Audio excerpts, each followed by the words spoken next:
the city of St. Louis, you're listening to the Don't Push Pause podcast with your hosts, Justin Johnson and Lindsay Reber.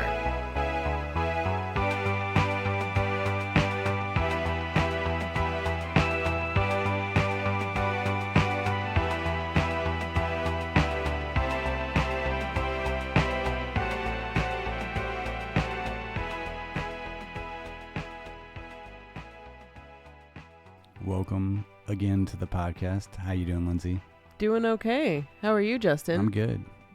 We're coming off of Thanksgiving right now.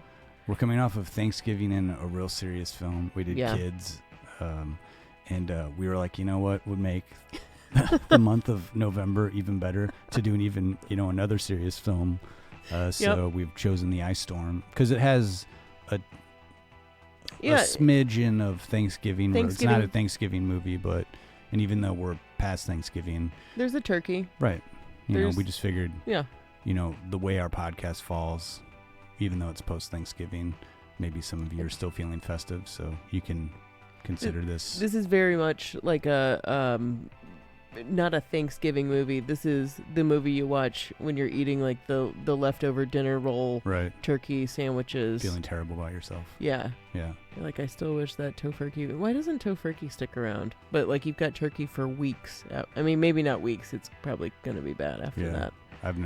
It's never lasted more than like 3 days for me, but personally. Well, The Ice Storm. We've kind of been, this is a favorite movie of mine, and Justin, I know that you kind of revisited this one after a long time. Yeah, this was a big revisit for me. I watched this a couple times because it was one that, of all the movies we've done, the least familiar of a film that I was with. Out of everything that we've done so far? Of everything that we've done, the least familiar. So I was trying to brush up and watch it a few times.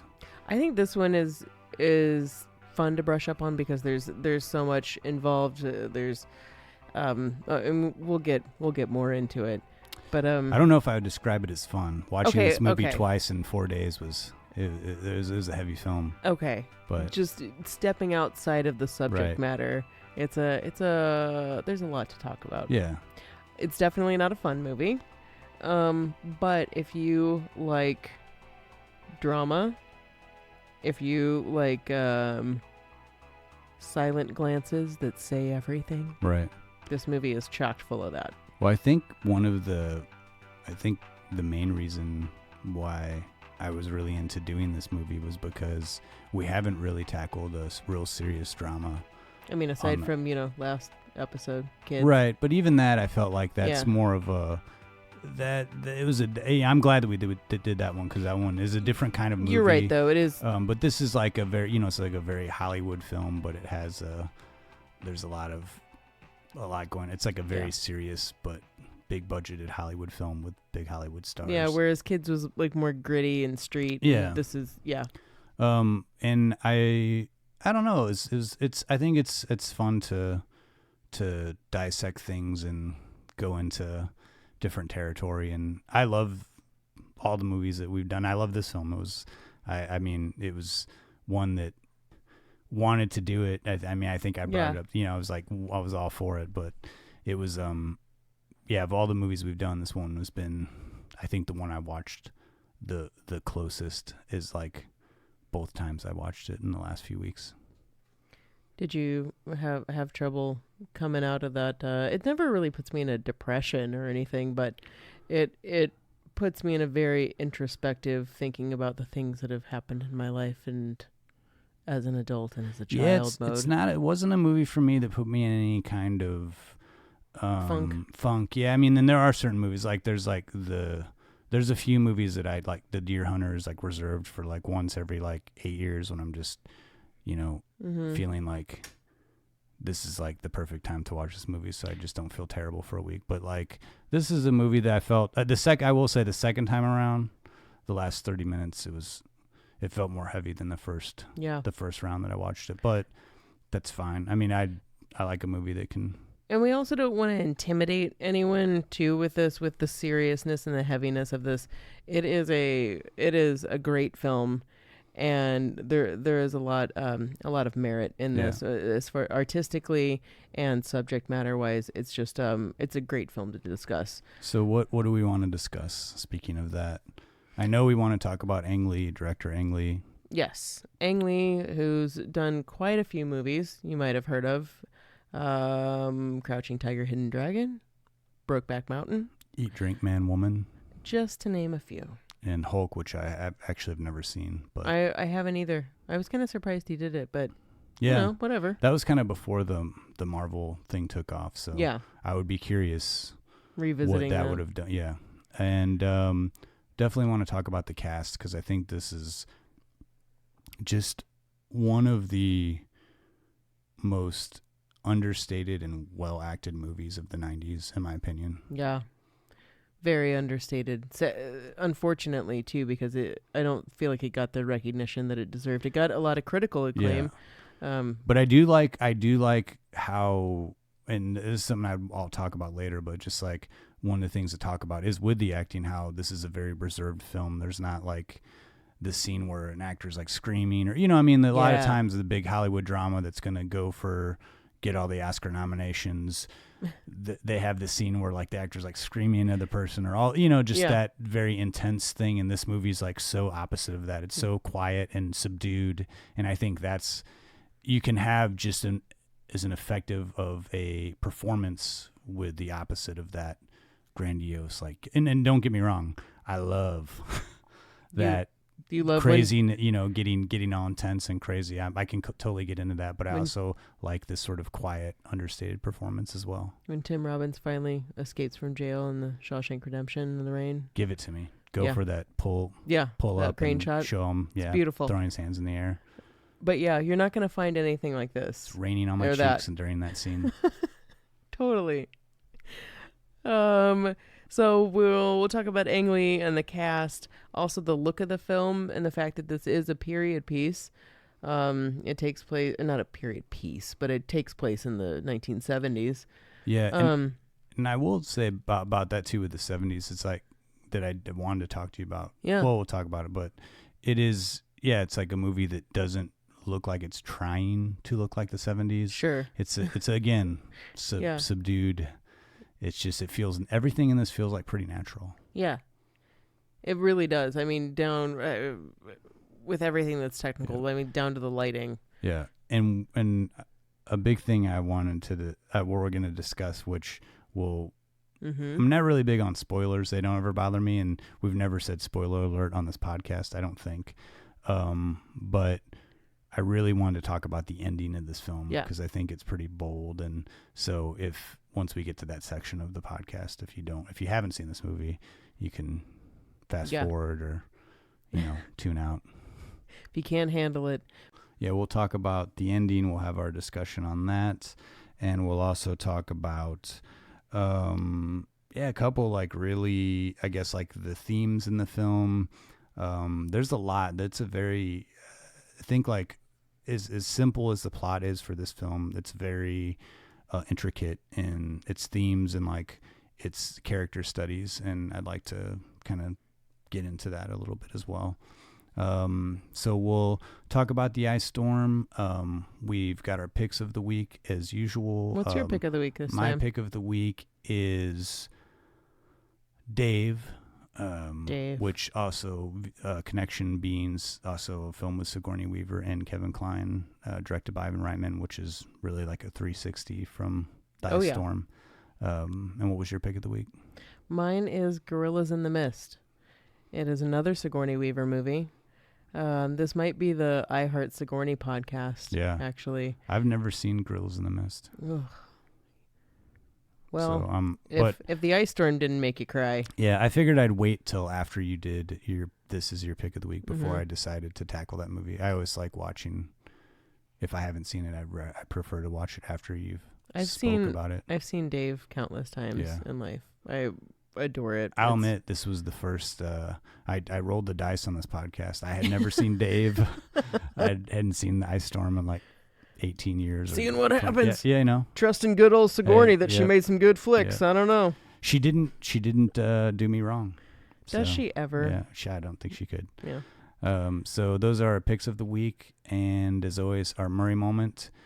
Before we go into the first clip from the ice storm, as always, Lindsay, could you tell us what is the ice storm about? The title, again, is one that kind of gives a lot of information. Is there an ice storm that happens? If there wasn't an ice storm, I felt like it would be kind of a weird letdown. Yeah, it'd be weird. Set in 1973 in New Canaan, Connecticut. I always like to say that it happens in the film a couple times. It's just a little nugget you might pull out. That two suburban families find themselves somewhat bored and unfulfilled and find refuge in sexual experimentation, both from the adults and children in the families, and moments of obvious repression and inner unexpressed turmoil. And it takes the naturally occurring event of an ice storm to change these two families forever. There's a quote at the beginning of the movie from Tobey Maguire's character that goes like this. He says, "A family is like your own personal antimatter. Your family is the void you emerge from and the place you return to when you die. And that's the paradox. The closer you're drawn back in, the deeper into the void you go." And I feel like it sets the tone for this movie so well. And it is like right at the beginning when that happens. And the movie opens the same way that it ends. And I think that it's just, I don't know. It's kind of like you go full circle in this movie. Yeah. Just the way that it's set up. Well, thanks, Lindsay, for that. So we'll go to a clip from the ice storm and we'll get into this very Thanksgiving, non-Thanksgiving movie. Yep. Well, it's great that we can all be together.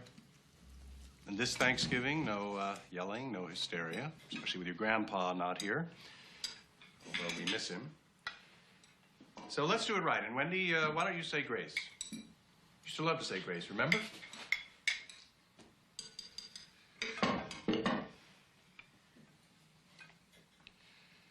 Dear Lord, thank you for this Thanksgiving holiday, and for all the material possessions that we have and enjoy, and for letting us white people kill all the Indians and steal their tribal lands and stuff ourselves like pigs, even though children in Asia are being napalmed. Okay. Jesus, enough, all right. Paul, roll. Thank you. Can I have the gravy? So I do want to get into talking about director Ang Lee, but this movie to me there is a lot going on, and there is a lot of like intersection of characters and plot. Yes. So I just kind of wanted to like set up this, if you haven't seen it, a story about two families that are sort of like intertwined. We've got the Hood family, which is Kevin Kline, Joan Allen, Christina Ricci, and Tobey Maguire. And then we have the Carver family, which is Sigourney Weaver. Oh gosh, what's her husband? Jamie Sheridan is her husband, and Elijah Wood and Adam. Younger brother. Yeah, I can't remember his name. Younger brother. But, and they're neighbors.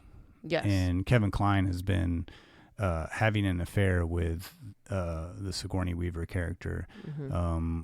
To his wife is suspecting things, but she doesn't really know. And you get the idea immediately, the relationship that these families have with their kids. You know, like there's a distance between. So both families sort of have outgrown the idea of like what the family unit is, this sort of idea of togetherness. That's no longer like, seems to be like a concept that's like entering into, they've sort of forgotten what that's all about. Yeah, like a cohesive family, which is also ironic that it's happening at Thanksgiving too, which is like a family time, that that they have the appearance of being a family, but actually everybody's very kind of independent and off on their own. And while the Hood family, Kevin Kline and Joan Allen, they have the most outward appearance of like what a wholesome family kind of would look like. And then you have the Sigourney Weaver Carver family that is almost kind of ice cold. And it's just kind of important to set this up so we understand. Yeah, and I think it's definitely evident, like right away in the movie, you get that what this family's about and where they are in their lives. But we just wanted a little more context before we get into talking about the movie for this particular film, because I think it is important. So I guess first off, we wanted to talk about director Ang Lee, who this was his second American film. He, I think, got attention in Hollywood. Taiwanese director who got attention in Hollywood by directing Eat, Drink, Man, Woman, which was a international hit. And then, interestingly enough, his next 3 American films were all period pieces, with Sense and Sensibility, The Ice Storm, and Ride with the Devil.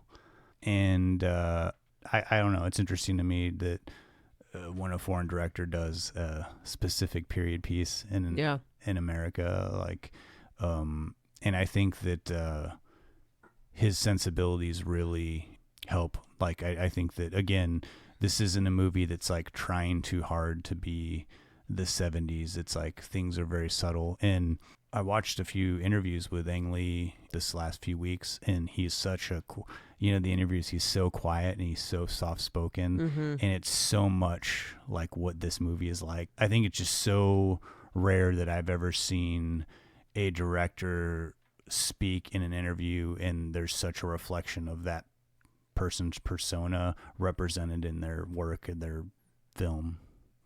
And he even talked about being familiar with the notion of having repression or just suppressed feelings in the culture that he came from and family, and how it was easy in some ways to impart that into the Ice Storm, into some of the themes in the Ice Storm. I think it is really funny to him to hit the nail so on the head with just like a bunch of just suburban white people. Like he nailed it. I mean, it's very wild to me. Yeah. And I think especially too, I mean, granted he was coming off of a big hit with Sense and Sensibility, but like it wasn't like he was directing a film with novice actors. I mean, he had a heavy, huge Hollywood cast. I think any director would be a little bit intimidated when you're directing a movie with this cast. I mean, even if you were well established, I mean, I would assume that you're working with such great actors that you want to make sure that you're on top every single day. And from what I understand from the interviews I read with the actors, like he was just like so infatuated with making the movie and the script and like having them. I think Kevin Kline said it was the first time since he had been in theater acting that someone had said, write a biography about, he had them all write biographies of their character, like where they were up to that point, because he wanted to know what they thought, where they were coming from. And I think that that's, again, like I've had very little experience like directing actors, but I think that there is a very interesting play between directing an actor and then pulling information. And I think is like rudimentary is like having them deliver a biography. He can read like, okay, this is where you're pulling from. This is where you think this character went through to get to this point in their life. And especially for a movie like this that is so heavy and that is so filled with these intricacies of characters, I think that it's interesting. It's like it was so appropriate, I think it is in some ways. It's necessary for this movie because there is so much emotion and things that you're supposed to be reading into, and also this history that is established that we are kind of get without words. So what Ang Lee's trying to do is have us already understand exactly who this person is. And I mean, I can see in some ways, seasoned actors like Joan Allen and Kevin Kline and Sigourney Weaver can think of this as a little like, come on, I'm past this. But in a lot of ways, there were a few instances where Kevin Kline would, say a line a particular way, and Ang's like, cool, but can you do it a little like dial it back a little bit. That's not really what we're going for. So it's not to say that like even though these are very seasoned actors, the same thing with Sense and Sensibility, it doesn't mean that they're completely understanding the vision the whole time, even if they've been acting their whole life. Yeah, and I know I said this in the beginning already, but Ang Lee's direction, he does get these more subtle performances. He's not going for the big scene. I mean, there's certainly, I think, particular scenes in The Ice Storm that I would say are these big emotional scenes, but again, I know I've said this word like 10 times, but they're very subdued. It's like they're very quiet. He's not going for the big climactic monologue deliver. I mean, everybody's got these little snippets that they spout off, but there's not these like big monologue scenes. And to me, that is indicative of someone who's really trying to build something here. This is like something unique. And I think this is a unique movie. I think that this is definitely a little bit out of the ordinary. And I mean, I think that's possible. I mean, this movie wasn't a big hit. And I think that that's possibly one of the reasons why, is because it doesn't really follow the normal path that a big Hollywood drama does. I think it has all the components that a big Hollywood drama has, but it doesn't follow your basic, even though there's a 3-act structure, it has its own way of dealing with situations that is a little more like relaxed and quiet, and the tone is very quiet, and it doesn't really ever pull away from that.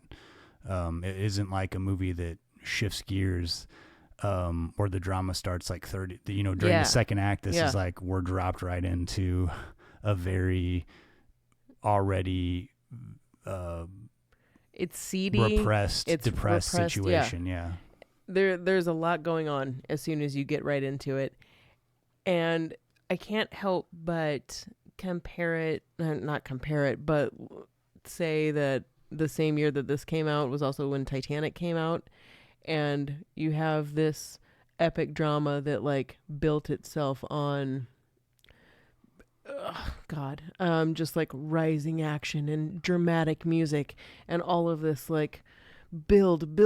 And we also know what happened to the Titanic too. What happened? It's a ghost ship story, actually. Spoiler. There's a Titanic too. Yeah.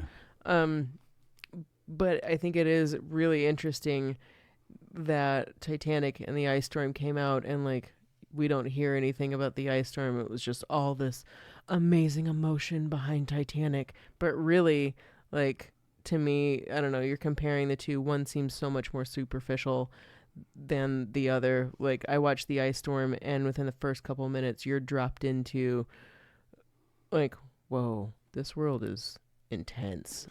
And in some ways, Titanic, or a movie that does follow that formula, we're pulled along to where, and we're guided to where we're supposed to feel, or what we're supposed to feel.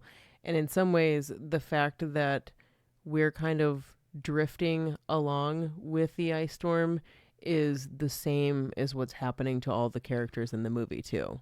This movie feels a little more like its own. It was trying to do its own thing, and unfortunately, it seems to be, 50% of the time, the movies that try to do that are the ones that just aren't hits. They don't connect with the audience right away. And I can certainly see why this film didn't connect right away with an audience, because it is a very drab movie and it is a very dark subject matter. And I think some of this cuts right down to the bone. I think it makes people uncomfortable. Yeah. And sometimes when you have a movie that makes people uncomfortable, they're automatically going to recoil or not, or close off in some way because it hits too close to home. To me, though, I'm always drawn to those types of movies. Certainly, when I think of like an adult drama, like this deals with adult subject matter in adults who have spent some time with children. They're not like new to this. This is we're involved in a universe that it's humans that have been adults for a while. Their kids are all past the age of like infancy. They're like, you know, all have like this like middle school, teenage, yeah, high like school, and like, you know, they're interested in sex, they're interested in drugs, they're interested in means of escape, which is something that like isn't really, I think, something that enters into the mind of somebody until you reach a certain age of like, I'm looking for a means of escape from.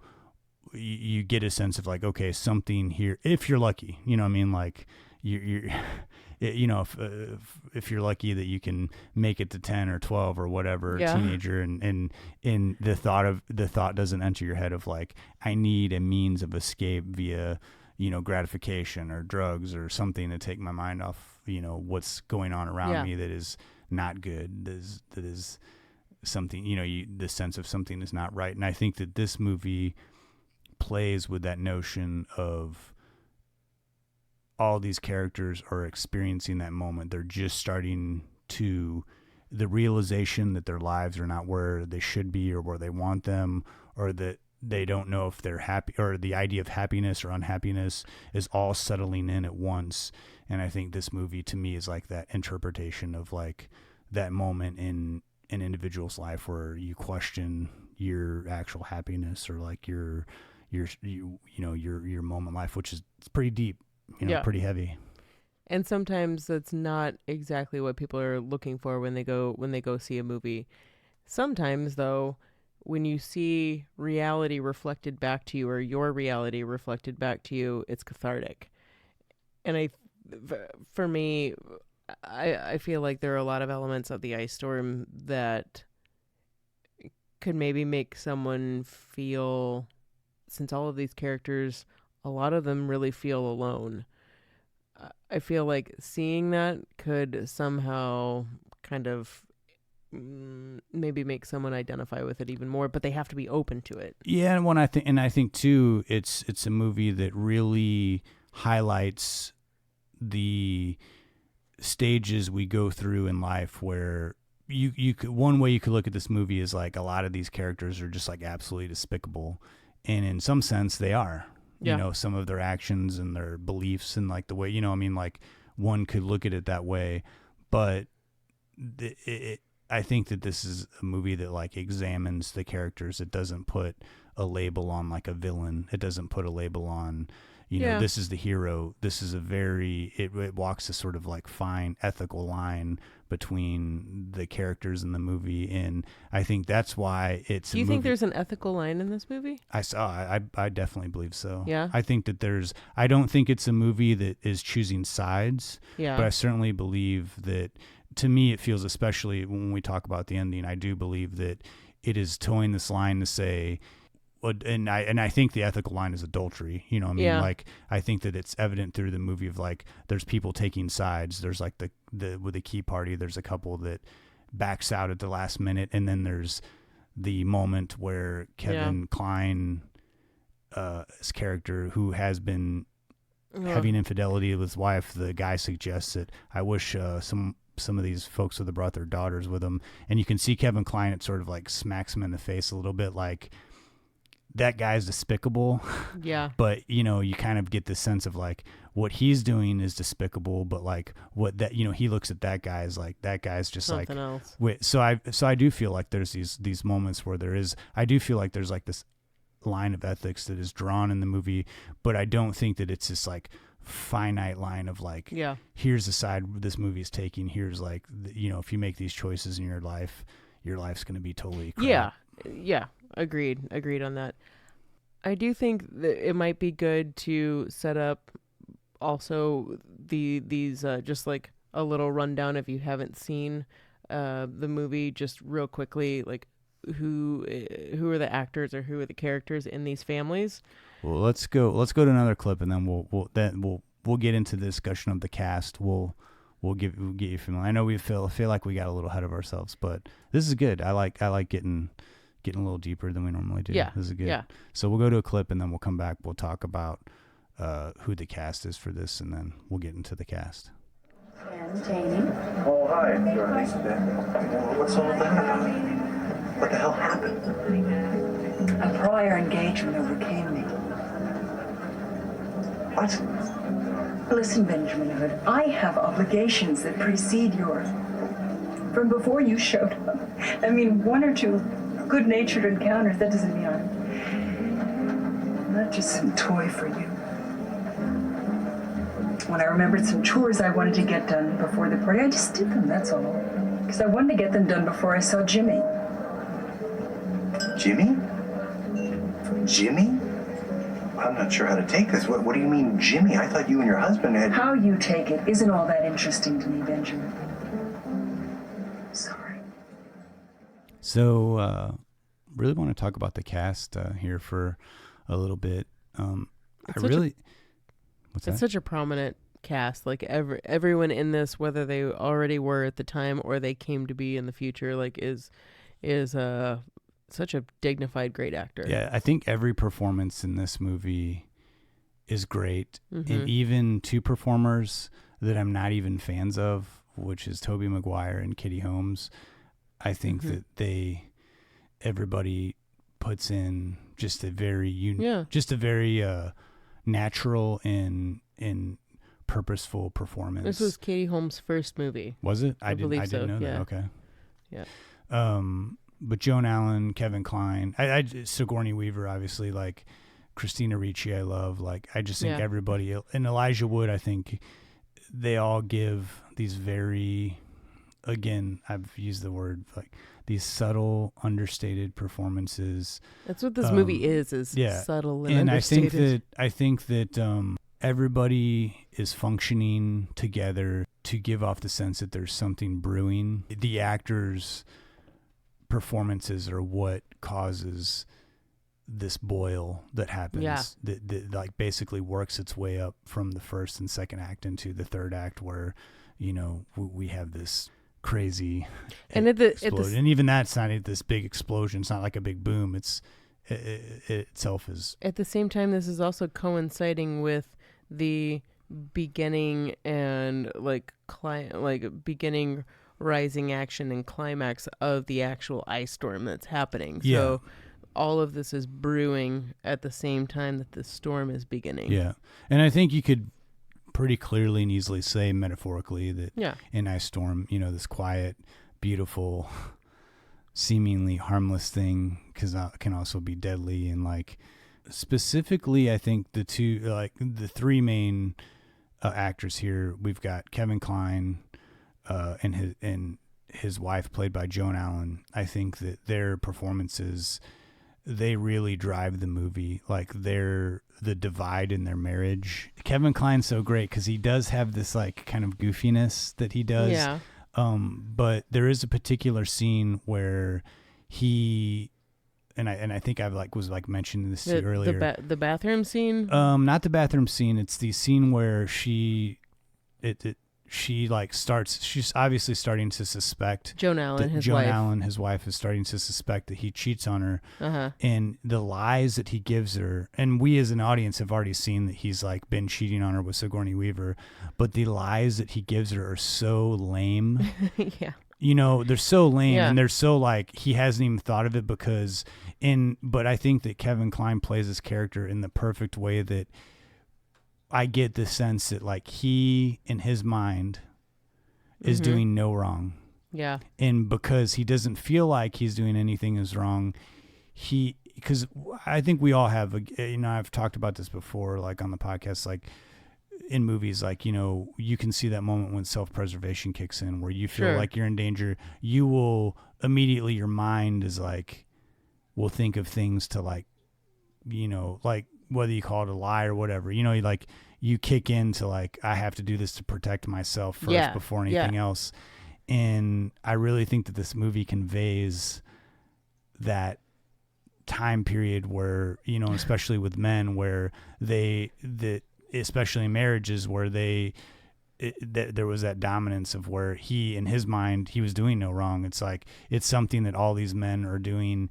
And so like, he doesn't feel, because he wasn't planning on leaving his wife. Right. Yeah. And he doesn't, so he doesn't even feel it necessary to create a alternate lie or like a plan C or a plan D. Like he's just like, oh yeah, it's a new aftershave. It's like Musk or something. It's so stupid. It's like in when you're watching, you're like, this is like so ridiculous. But but it really, I think, drives home the sense, and especially when he lies about oh yeah, I was at her house because I had to return this coffee mug, and no one believes that. And it's just so ridiculous. These characters obviously care about their family, but maybe they're no longer the first thing on their minds. Like now, again, we've talked about this, like this escapism, this gratification.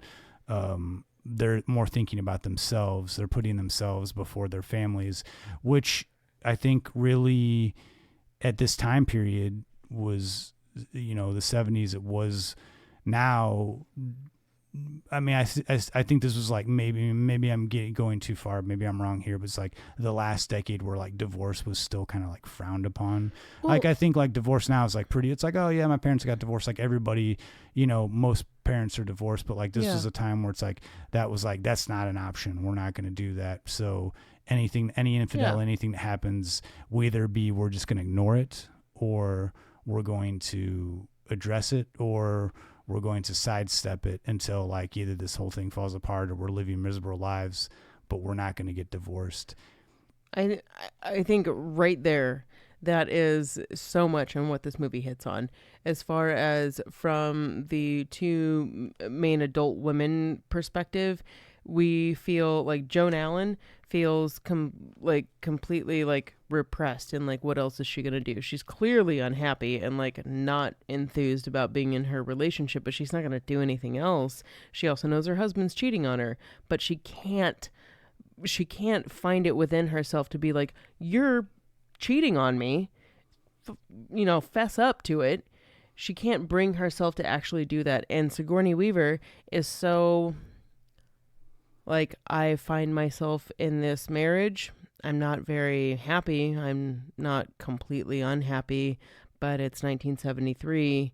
What else am I going to do with my life? Here's where I am. The same thing with Joan Allen. They both feel like trapped. What else am I going to do? And at this point in this generation, this was something that was a very, very real thing of feeling trapped and feeling like, I don't know what else to do. Divorce is frowned upon. Like, is anyone going to even be with me if I were a divorcee? Like, there's so many things that play into this when we're talking about 1973. And I think that it's very important when watching this movie to think about it, like really think about it from that perspective. And the sense of feeling trapped and feeling alone is so real. And from a male perspective, in Kevin Kline, I mean, Sigourney Weaver's husband's just like, peace out. Like, he's not really checked into anything, right, really.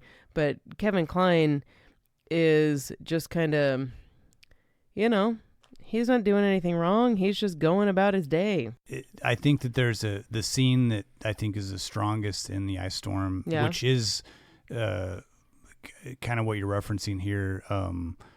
It's where it's clear to Joan Allen that she knows that Kevin Kline's cheating on her, and they have a scene in the kitchen where it's she doesn't want to cause a scene, but Kevin Kline, it's the first time he's feeling like just the remote moment of guilt. But he's still beating around the bush. He's beating around a bush, but I think quoting him, he says, technically it's not what you're thinking, because she doesn't want to have the conversation. She says, please at least have decency to not tell me what I'm thinking. And then we just like, it cuts there. And I think that moment is like the first time you see the strength of Joan Allen. I think from then on, we see she's like, you know what, I've accepted. I'm no longer like toying with this notion. Like, I'm not going to play this. Like, I'm not going to play the dumb housewife.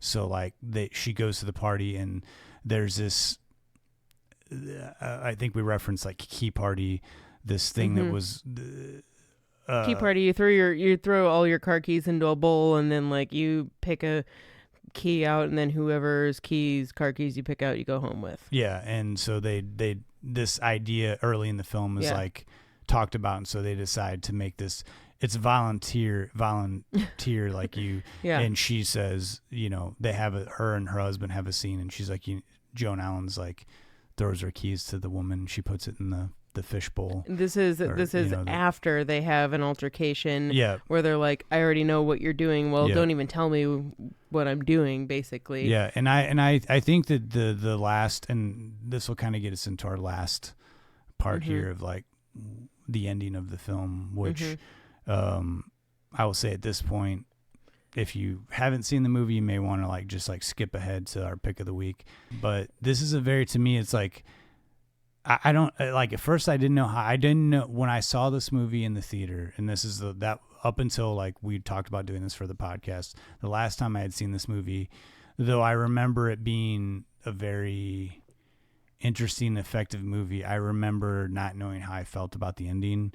And it took me multiple viewings of this in the last few weeks to kind of like wrap my head around of how I feel about the ending, because it is very subversive, and I think it is a very bold ending. You know, it is.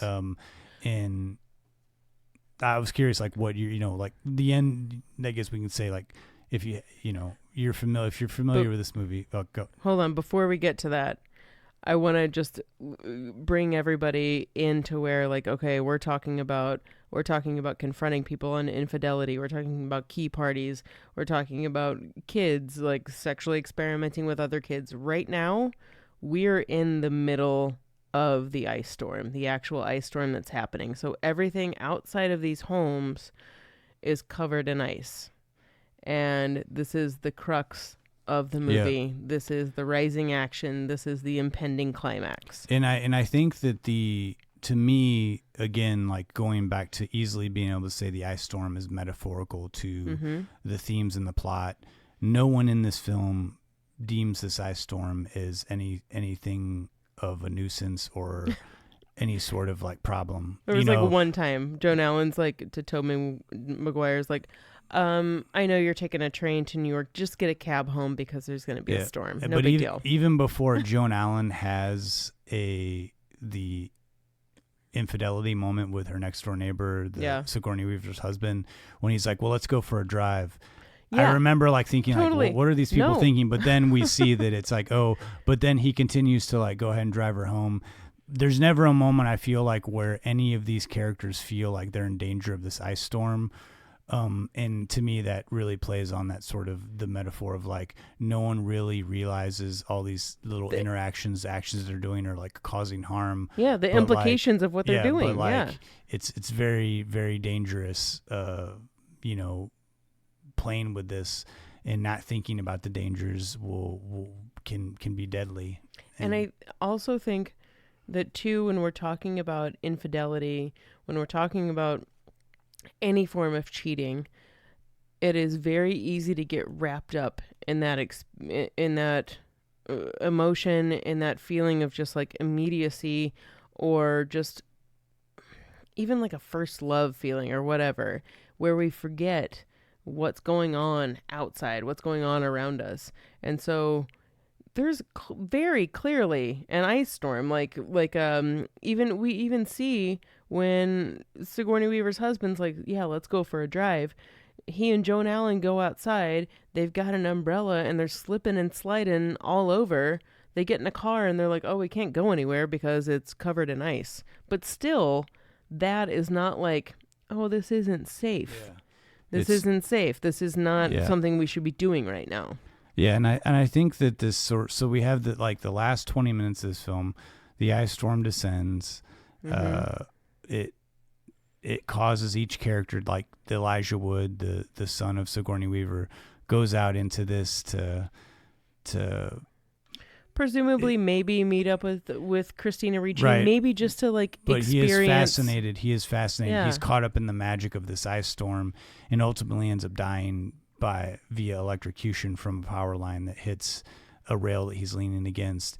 And I think that and leading up to the end of this movie, again, this is like why it's like a death in the movie, especially like one like this one. You're never expecting a death in this movie, and not only that, it's like it's almost so heavy. And a movie that this reminded me of when I was watching it the first time I watched it for the podcast, it reminded me of My Girl, which I know is like kind of wild, but I mean that's a movie where the death of a child is like plays. It's not something you're expecting, and it's like, of all the things that are happening in this movie, like the death of a child is not something that I can't watch that movie till this day. Yeah, but I think that I think that the death of a child is something like, if you're gonna go for something heavy in a movie, it's like there's very little that you can go beyond that, and especially of an innocent. Yes, in this way, and this is one where yeah. we're talking like the child is brought home to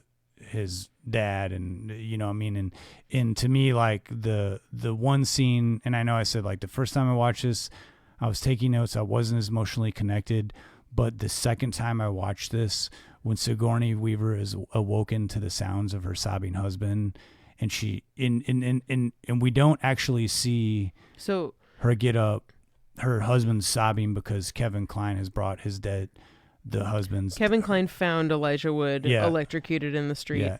Brought his dead body walked his dead body home. Yeah. Brought it to Elijah Wood's father. Yeah. Elijah Wood's father's sobbing. Yep. And you hear, and then we cut to her awakening to the sobs, and to me that was it was a very visceral scene, and it's very quick, but I think it's just like overbearing almost.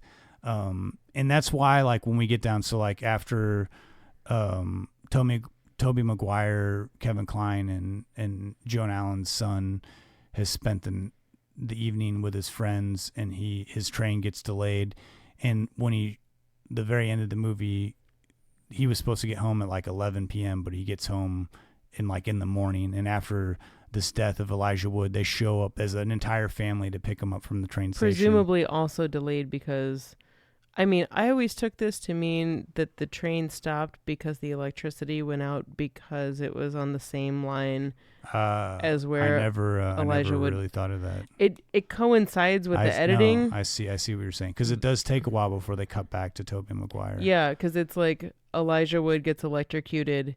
Then it's like one scene later, Elijah Wood's train electricity cuts out. He's hanging there on the track, and that's why he gets in later. So it's like he's affected by this, but he's also like very adjacent from it. That would make more sense to me why they decided to use that particular scene to open the movie and then come back to it. No, I didn't think about that. That's interesting. That's what I'm assuming anyway. No, that makes total sense. This ending is, to me, we have the ending like Kevin Kline, Joan Allen, Christina Ricci, they're waiting for him. Tobey Maguire smiles. We've already established that like he feels like disconnected from his family. Sure. That the family's like all in their own worlds.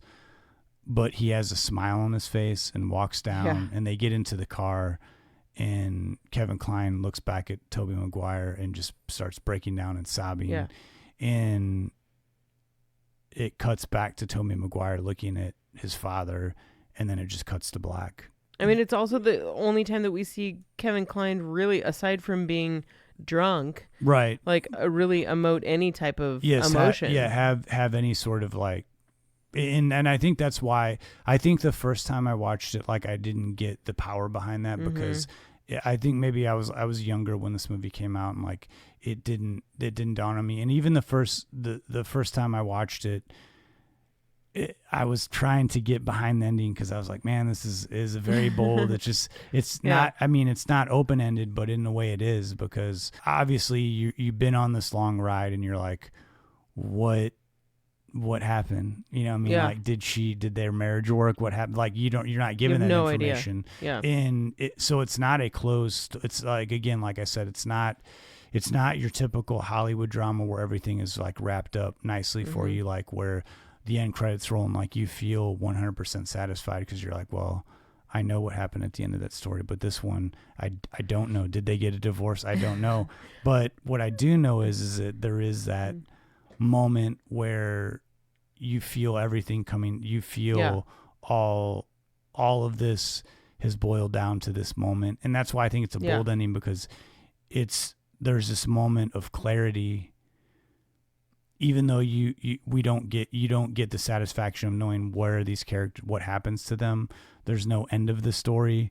There is a moment of clarity where you come to realize, like, Kevin Kline's character has taken stake. He's like realizing everything that he's done. He's like looking at his life, and in that moment, like that all comes like crashing down, and that's pretty powerful. And I think that's really hard thing to do in a movie, like to put that much stake in one particular scene, especially the final moment in the movie, without giving any sort of post. I mean, like even in movies that have done that, they've even done like an epilogue or something, and it's like this one's just like, nope, you're not getting it, and I think it's really bold, and it was an ending that I felt like unsatisfying the first time I saw this movie, and now like I think it's like just like this like amazing, like brilliant ending. For me, I mean, clearly when Kevin Kline breaks down, I break down at the end of this movie. And even though it feels like there's not a clear ending to it, it's like for everybody in that car, when he breaks down and cries, it's like Joan Allen's looking at him for the first time, and she's been through these things that he doesn't even know about, and then you've got Christina Ricci, who's just lost this boy that she was like sexually involved with, which is like a whole weird thing when you're an adolescent, to like lose someone that is a close friend and also like one of your first sexual experiences. That's completely friggin' bizarre. And then you've got Tobey Maguire, who's kind of clueless and been removed from the entire situation, but his love interest has just reinforced the fact that he's looked at like a brother. We didn't really get into the whole Katie Holmes and Tobey Maguire aspect. There's so much going on in this movie. It'd be hard. We'd have to spend like 2 hours. It's kind of, it's like another part of the plot, but it's not as like involved as what we're talking about. But like he's gone through his own thing. So everybody in that car has gone through some type of transformation or gone through some type of emotion that they like were not prepared for. And then we've got Elijah Wood dead, his dad breaking down, and Sigourney Weaver, who I can only presume is like not getting up out of bed, like that scene, because she's like not wanting to deal with whatever sad moment. Maybe her husband's breaking down because, she went off with a dude from the key party, right? Maybe that's what she's assuming. If I were her, that's what I would be assuming. I wouldn't be assuming that my kid is dead. So I feel like that's a safe assumption. And I feel like also she is a parent in this movie. She's not a crappy parent.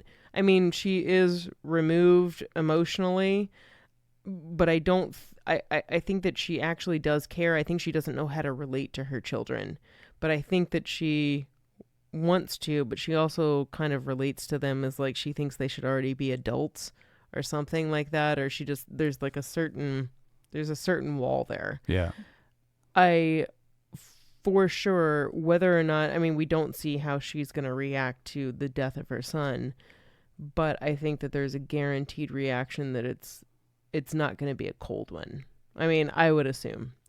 Yeah, and I think that's where this ending leaves us with is like, even the sociopathic brother of Elijah Woods like has a tear in his eye. I think that's what this movie leaves you with, is like, it leaves you with more assumptions than it leaves you with answers. It leaves you with the idea that maybe it might be a 10% growth among all of these people, but they're all growing emotionally, or they're all changing. They're all going through some type of metamorphosis that's like this experience, this calm after the storm has left us with an explosion of the disarray that our lives were in before, and now we're dealing with the aftermath. I can't believe I hadn't thought of this until like right now.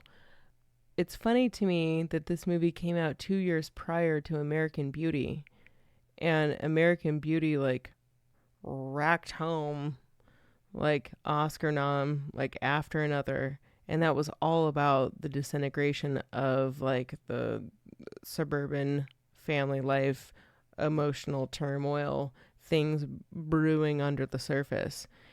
And while I love that movie, I really do, I love so many things about it, there's something that feels a little like heavy-handed. Yeah. Yeah. And it's almost like I'm not at all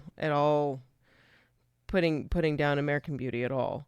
No, I think I get what you're saying here. But Totally, like this, the Ice Storm feels so much more honest, and I think it's almost more like it's way more ripping open a vein than American Beauty, because American Beauty feels like what's palatable, what's going to be okay for people to watch, what's going to be reassuring or something like that. Well, I think I mean, if we're going down this path of American Beauty, I think American Beauty in the first 5 minutes you have Kevin Spacey's character saying, masturbating in the shower is going to be the highlight of my day. That's, I mean, you've got a comedy element anyway. But I mean, but you're giving everything.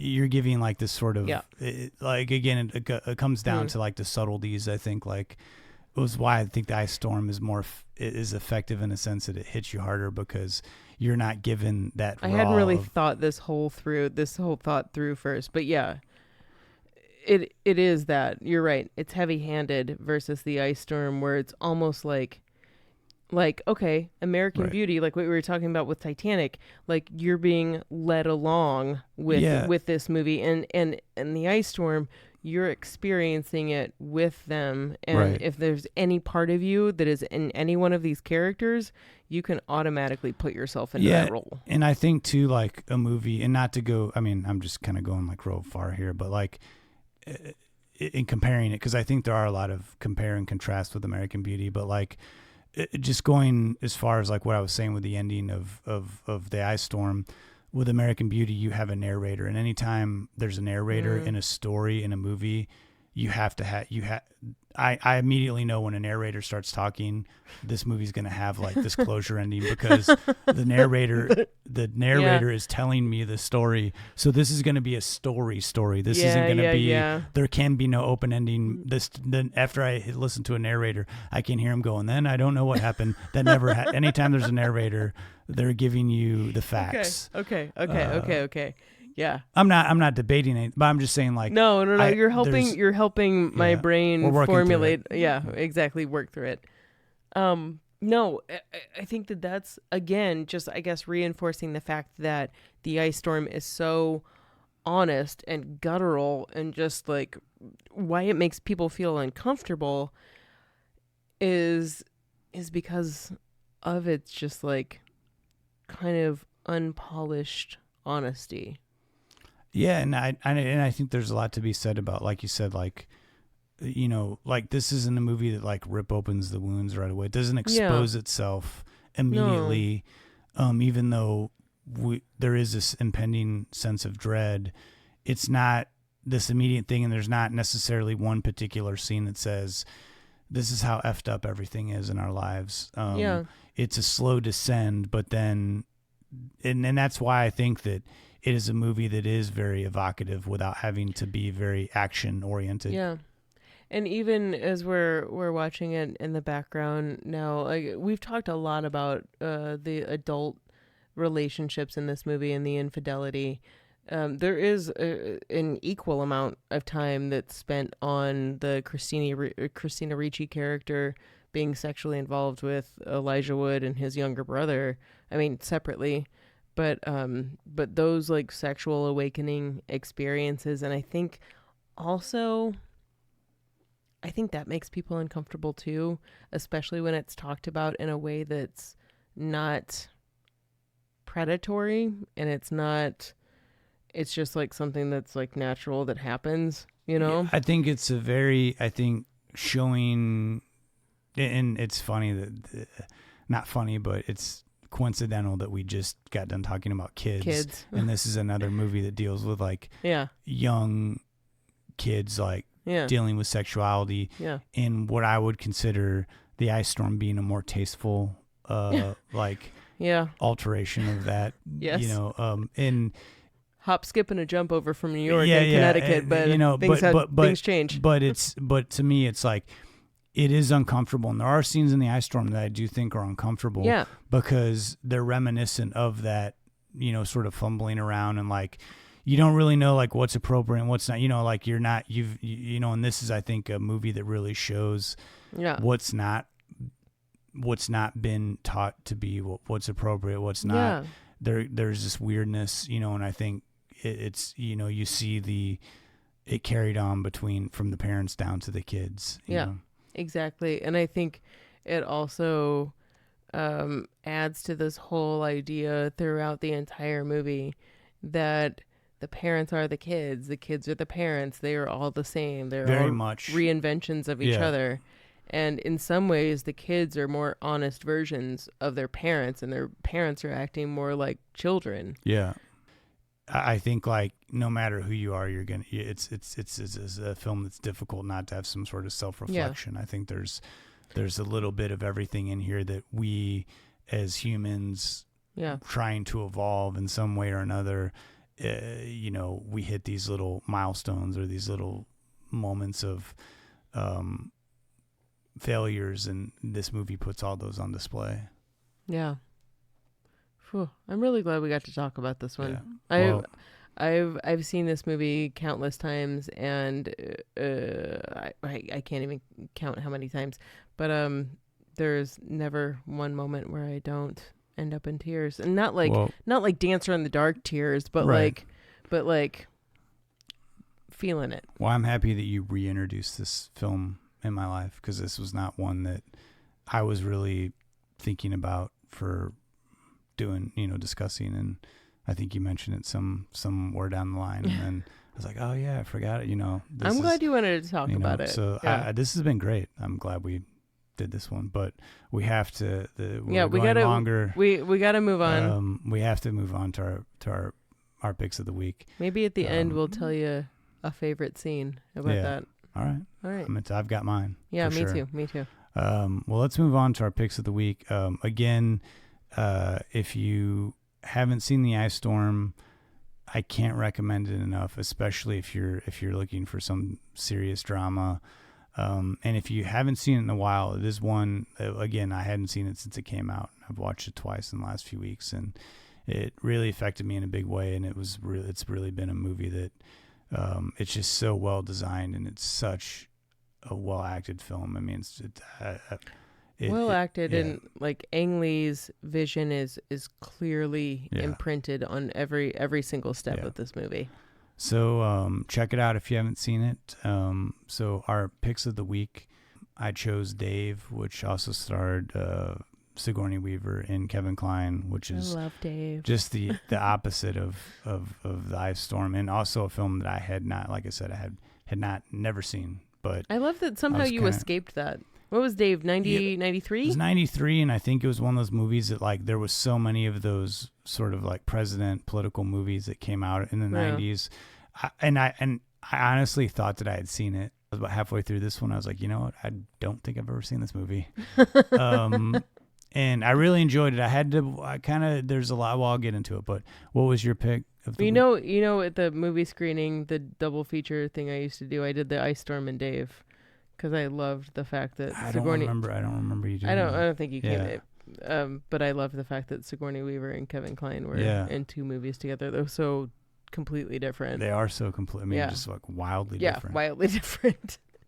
And you did... I did Gorillas in the Mist. Gorillas in the Mist, which is a movie that, like I said, I have not seen. So I'm awaiting your... I would not advise watching The Ice Storm and Gorillas in the Mist back and forth, or not back and forth, but back to back. Even though I did, I'm fine doing it, but I mean, I don't know. I've also seen them both before, so I might wait a week. Yeah, wait a week for sure. I'm still getting over my digestion of The Ice Storm. Multiple viewings. I mean, they're both beautiful films too. Well, tell me about Gorillas in the Mist. Okay. So maybe you've heard of it.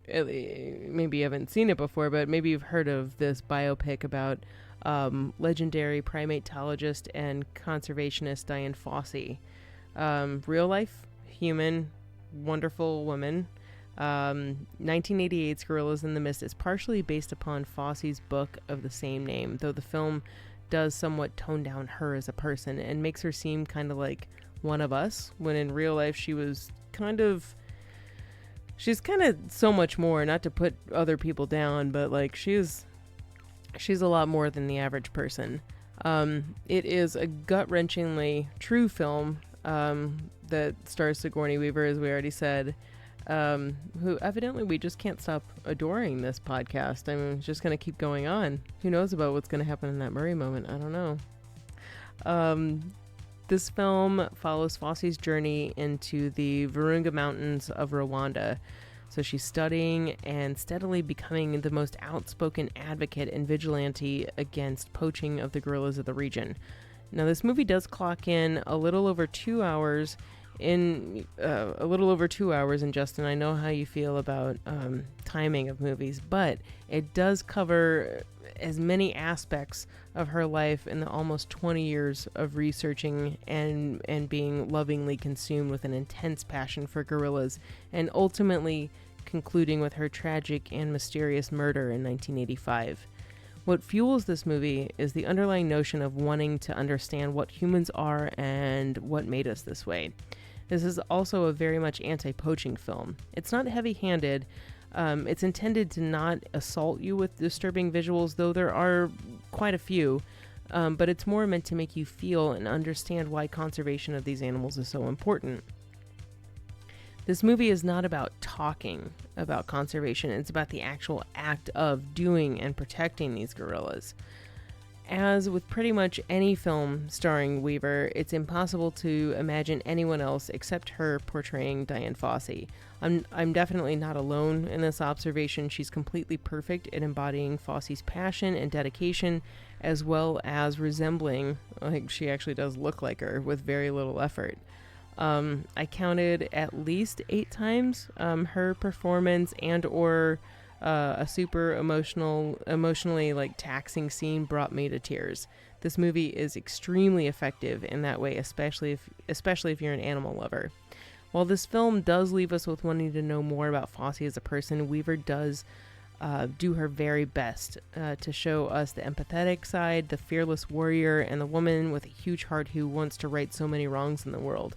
What we learn about Fossey seems almost unimaginable.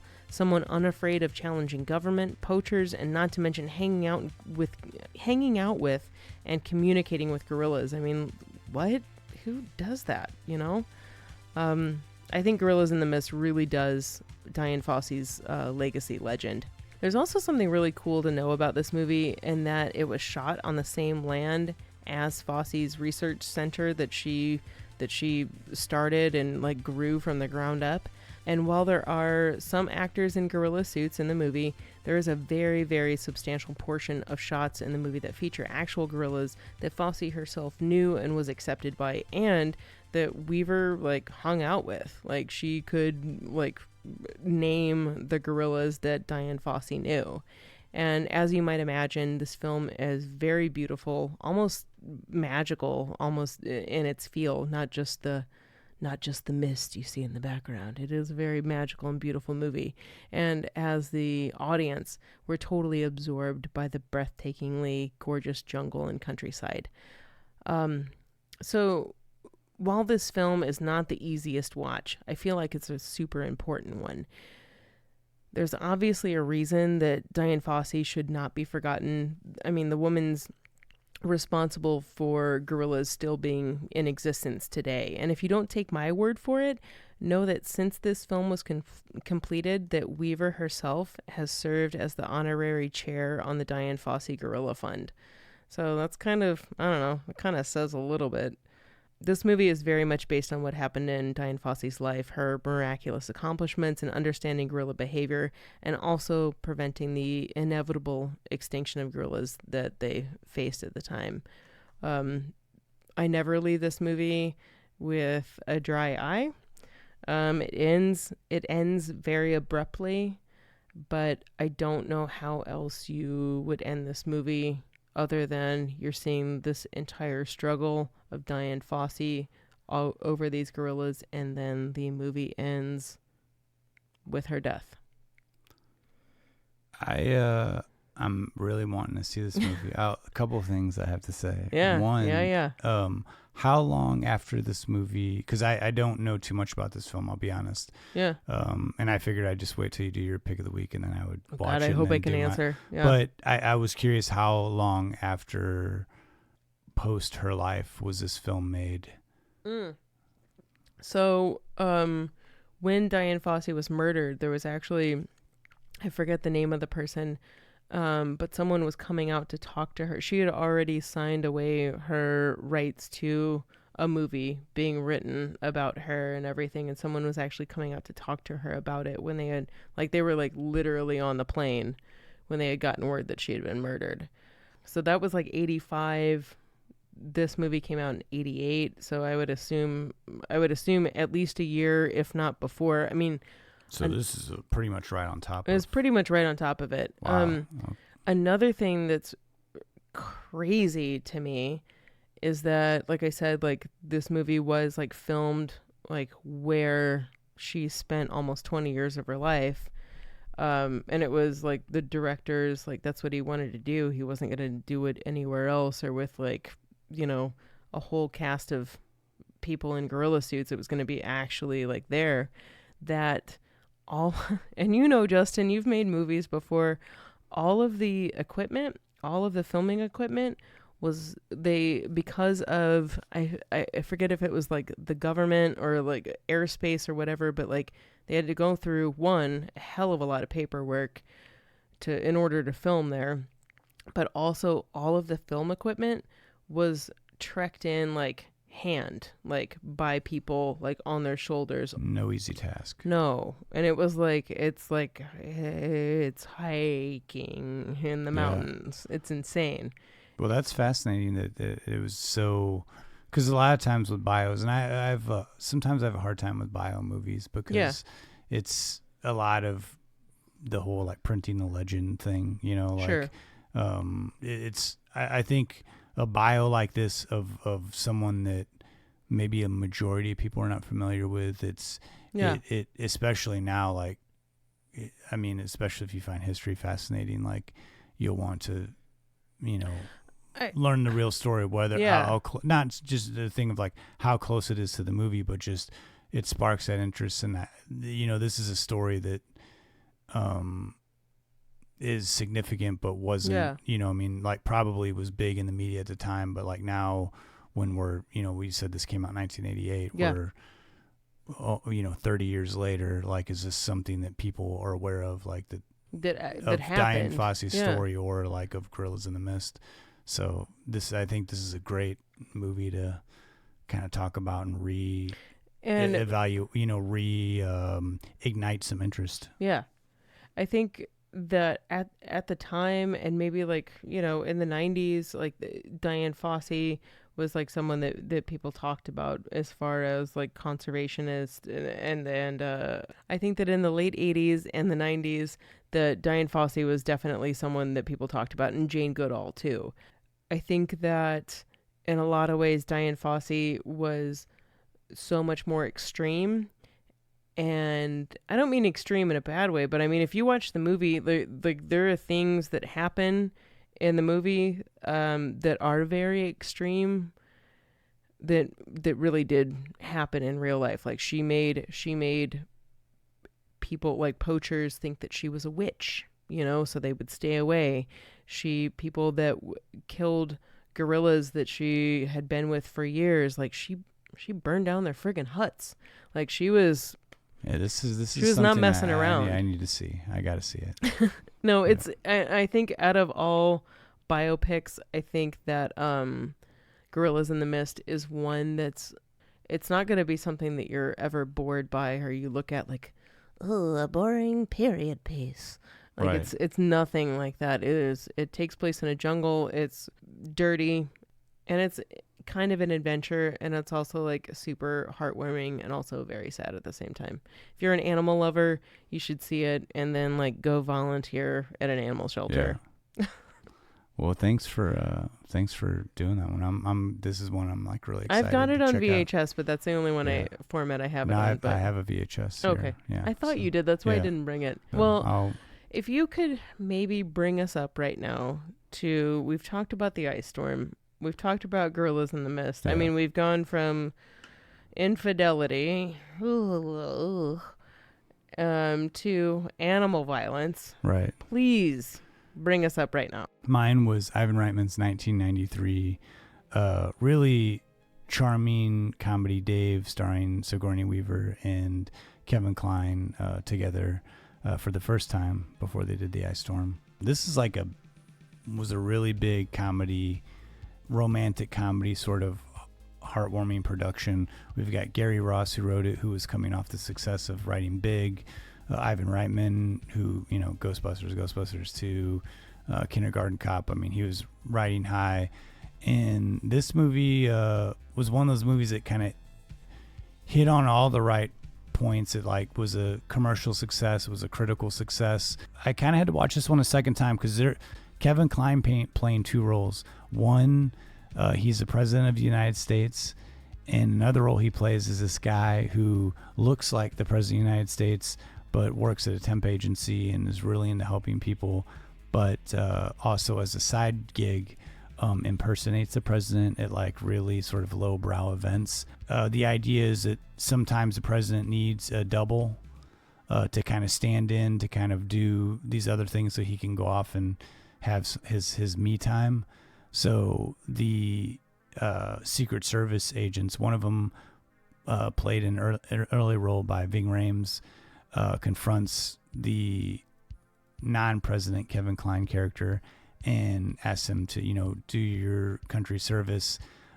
So he agrees to it. He's like, oh, this is exciting. And he's a really good-spirited guy. The character he portrays as a president, this is a movie that doesn't really pick political sides. It's not really known whether he's Republican or Democrat, but it is known that he's not really well-liked by his staff, his wife, and he definitely is very self-serving.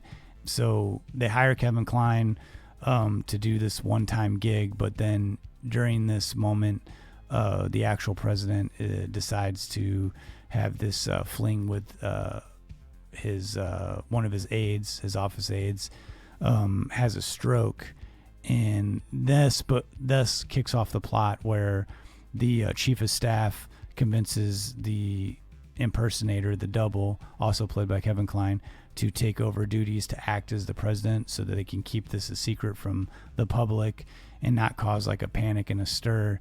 And he also has these other motives to sort of put himself in a bigger place of power. A lot of this movie plays on this idea of other people are kind of fighting each other for power positions. So there's it's a movie that it sounds very simple and very silly, but it does get pretty intricate. And the second time I watched it, I found it to be more enjoyable because a lot of information is coming at you with double crossing and power plays.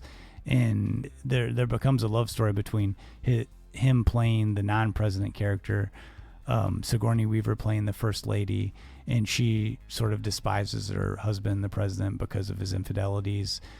Coincidentally, the same situation that we see in the Ice Storm, but she soon realizes that the other Kevin Kline character playing the double, if you're still hanging with me, this makes sense, that he is good-spirited and has a good heart, and she and him devise a way that they can use this secret, that they can use the power that they have to do good versus this sort of red flag tape that a lot of politicians get stuck into, and it's hard for any sort of progress to be done because of that. And I think that's part of the message, that tiny message that's played in the film.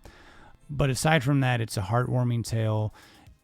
To me, this is a movie that gives you that wrapped up package ending, that gives you that satisfying closure 100%.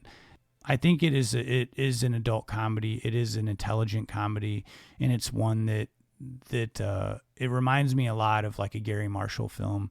If you love Gary Marshall, you'll love Dave. I have a feeling that this is right there. It's if you didn't tell me that Ivan Reitman was the director of this, I would have been did Gary Marshall make this movie? You're totally right on that. It falls in that category to me. So, I was so happy to sort of find this movie, and I thank you for, when I told you this was the movie I was doing, you're like, I love this movie. This is one.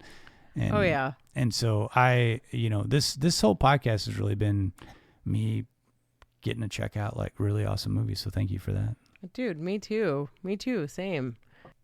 As far as Dave goes, they, when I forget it. I forget who brings it up in the movie, but I think it's Kevin Kline that's like, when did you like realize that, I wasn't your husband, or that, I was an impersonator. And she's like, it was when you looked at my leg, when my dress dropped or like exposed my knee. And she said her husband stopped looking years ago. Yeah. Yeah. And I was like, that is such an on point observation. I love that. Yeah. He's like, oh, I thought it was when I was in the shower naked, which is such a dude observation. Right. She's like, no, it was when you stopped looking at me was when I noticed. Or when you started looking again at me was when I noticed. I kind of like looked up a little bit of the sort of the production of this movie. Yeah. And there's just a wide range of real politicians and Senators real commentators, everywhere. all the way down from Senator Paul Simon to Oliver Stone to Arnold Schwarzenegger, who coincidentally, this was prior to him being the governor. But I read that originally they wanted Arnold Schwarzenegger to play the original role, which seems... That would have made so many complications. It would just been so weird that they would find a double that looked like Arnold Schwarzenegger in real life. No. But I do think that's where Kevin Kline's strength is here, is that he does have that everyman sort of sensibility and look to him, that it really works for this movie, and his goofball sensibility really works for this movie. He just does a really good job of playing this like sort of lovable schlub, I guess. Yeah, I gotta say, pretty much anything that Kevin Kline ever does, it's like he's totally an everyday man. You could walk by him on the street and maybe not notice, but at the same time, he's so remarkable.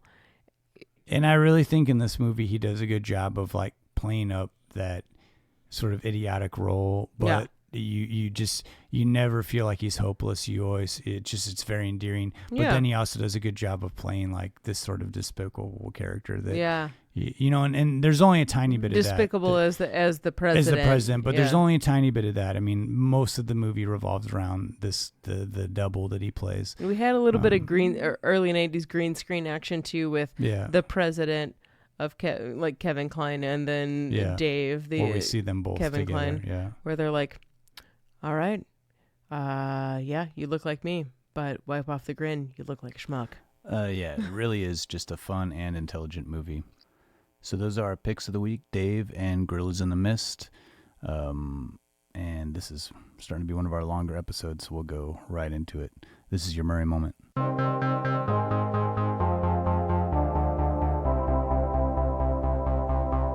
Chicks dig me because I rarely wear underwear, and when I do, it's usually something unusual. I think I need a root canal. I'm sure I need a long, slow root canal. You gonna come and shake my monkey tree again? Oh, what does that old queen know? She didn't even show. Hey, this is so scrumptious. Is this hand shut? The flowing robes, the grace, all striking. That was fun.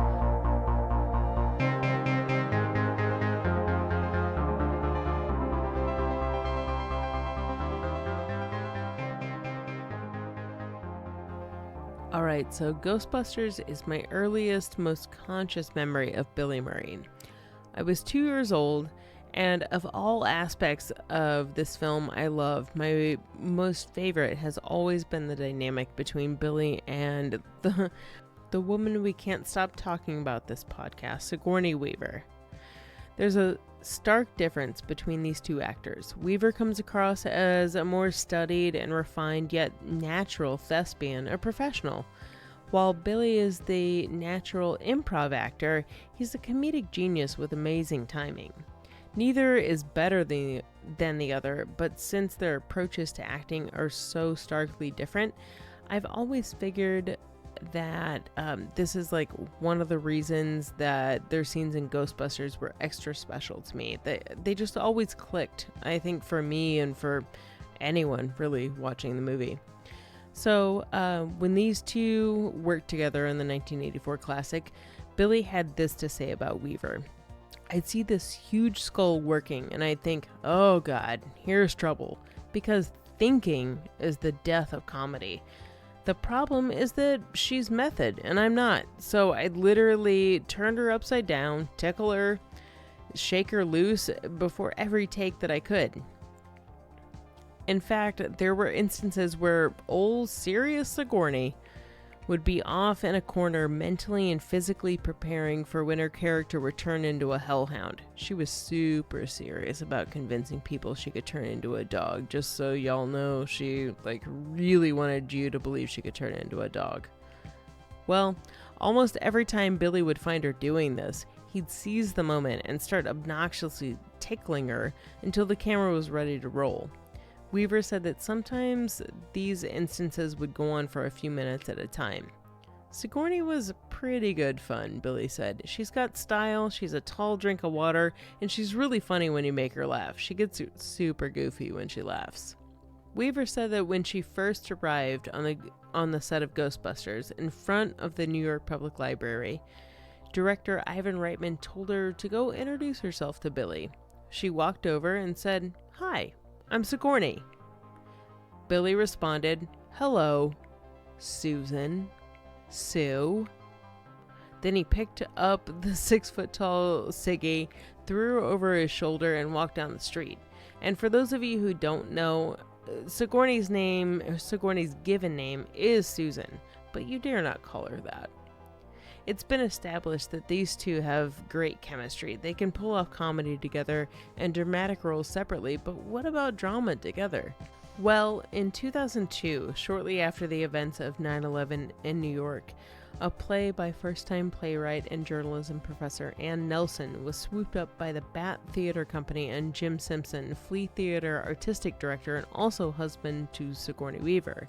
The Guys is a 2-person play wherein a New York fire captain talks with an editor about the firefighters who lost their lives during the attacks of the World Trade Center and how the two characters struggled to come up with eulogies for these firefighters. As a New Yorker, Weaver heard about this and was immediately drawn to the subject matter.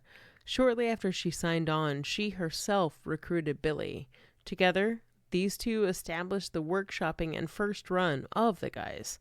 The play was intended to help people emotionally purge, and although fresh in the minds of all New Yorkers, the play was accepted as a cathartic move into healing. Both Weaver and Billy were praised for their performances. Weaver had played strong and intellectual roles like this before, but this one involved more anxiety, more pain, but done in a coming to terms with a new reality sort of way. It was also said that Billy really absorbed this role as the fire captain. Slightly anxious and uneasy, emotional and moving, Billy's performance never disappeared in a total sentimentality. Rather, he kind of established every emotion with dedication. It was said by many that it really blew people's minds that he even opted to do this role in the first place. So, I guess our answer is yes. Siggy and Billy can basically do anything together. In their over 30 years of friendship, they still have the utmost respect and admiration for each other. It really makes me appreciate the awkward kiss they shared at the end of Ghostbusters even more. And one more thing, Billy said in a Reddit Q&A a few years back that the Peter Weir 1982 Sigourney Weaver film The Year of Living Dangerously is the only role he's ever regretted not getting. Now the part went to Mel Gibson and would have predated Billy's dramatic turn in 1984's The Razor's Edge. And I don't know, there's just something special to me about this, that the only role that Bill Murray's ever regretted not getting is one with Sigourney Weaver that predated him being even in a movie with her. I don't know.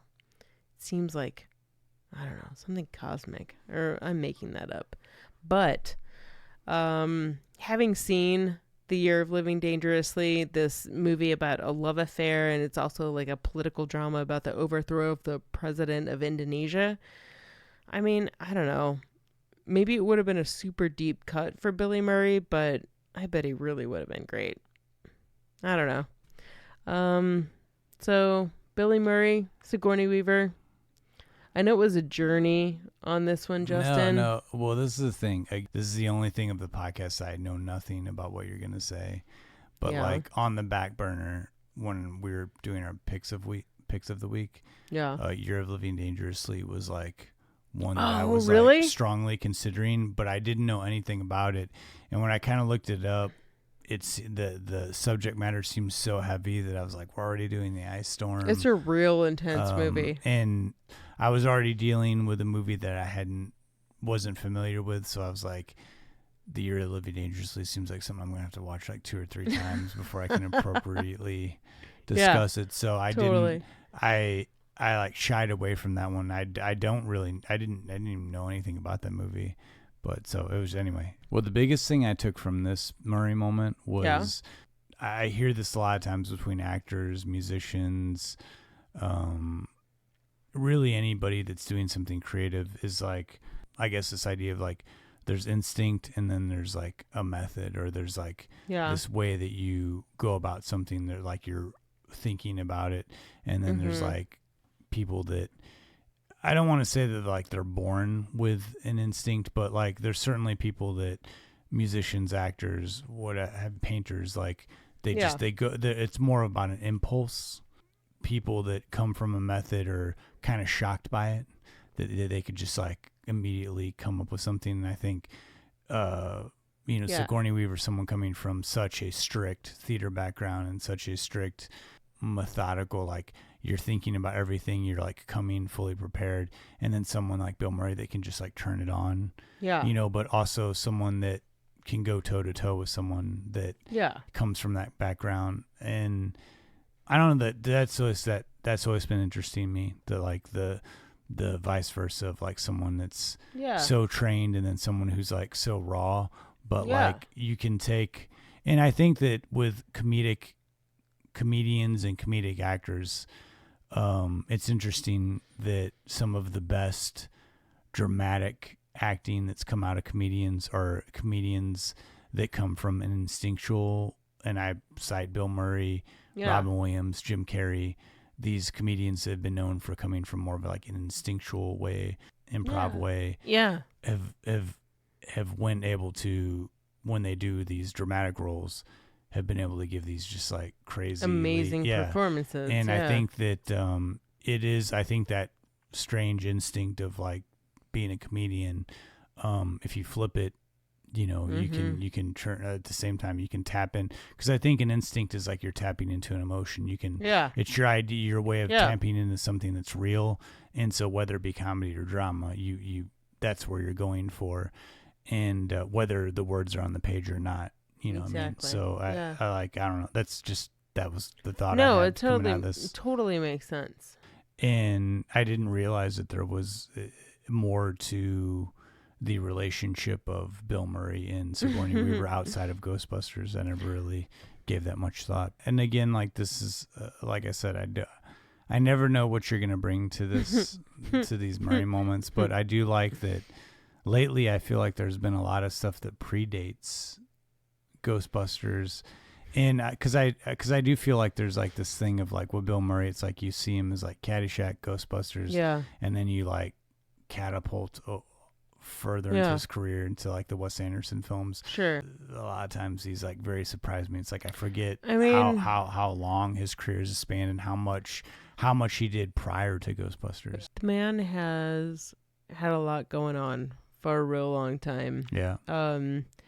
I think the trick as far as the Murray moment is just finding the one that fits appropriately, because like, I mean, it's not like this guy's like, every minute of his entire life is documented somewhere. Right. So it is a lot of researching. Well, I'm always thankful for what you bring. I'm always glad that you're able to somehow in some way try to make the attempt to tie Bill Murray into our topic of discussion, our main feature of discussion. It's cool when it's one that I'm like, oh, I already know what I'm gonna do, and then when it's like, all right, well, what am I? Well, I do like that you went beyond Ghostbusters, because the obvious Yeah. Would be to go for Sigourney Weaver Ghostbusters. Totally. So. And I mean, if we need to end this podcast with one thing, with one nugget of information, it should be the overarching thing that really Sigourney Weaver can really do no wrong. Is that right? I won't deny it. I mean, who's going to be like, you know what, Sigourney Weaver wants to do my movie. You know what? That's not what I'm looking for, actually. No one turns down that boo. Yeah, there's just like... no one turns down that woman. It just seems like, I just can't imagine any like Sigourney Weaver haters out there. If you turn down Sigourney Weaver, like, we need to talk. Yeah. Because it doesn't make sense. Well, let's close right there on our love of Sigourney Weaver. Okay. This is probably one of our longer running podcasts, but I'm happy for it. I think Sorry about that. No, why are you sorry? I mean, whatever. You're okay. acting like I didn't talk a ton of, talk.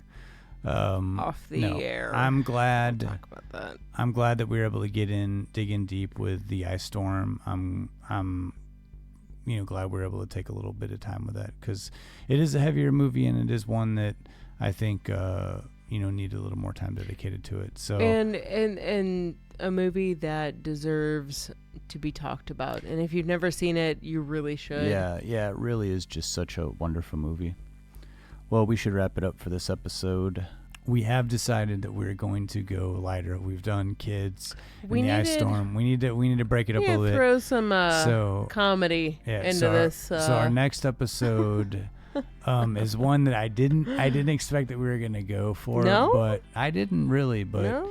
This is another one of those movies that I kind of like hadn't thought about in a while. But we will be doing My Cousin Vinny with Joe Pesci. Oh, Marissa you've Tomei. seen it. You know My Cousin Vinny. Come on. And I'm really looking forward to that. That's a movie that I feel like November it's been a heavy November for movies. We gotta come out of Kids. We gotta come out of the ice storm. Great films, independently, completely different. But you know what? Bam, bam, bam. So we need a comedy. Yes. So next episode, My Cousin Vinny with Joe Pesci, Marissa Tomei. Oh, Marissa Again, Tomei. If you've been following us this whole time, we can't thank you enough. If you're just starting to listen to our podcast, we can't thank you enough. What are we active on social media, Justin? On social media, you can always find us at Don't Push Pause Podcast on Facebook. Yeah. We're more active on Instagram for whatever reason. We love Instagram. I don't know why. It's Insta? Yeah.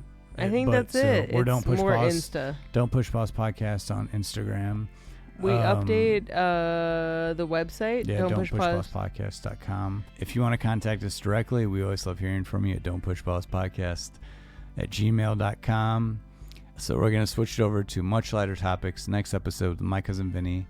Looking forward to that. Until next time, I'm Justin Johnson. And I'm Lindsay Reber. Thanks so much for listening. Thank you. Next time.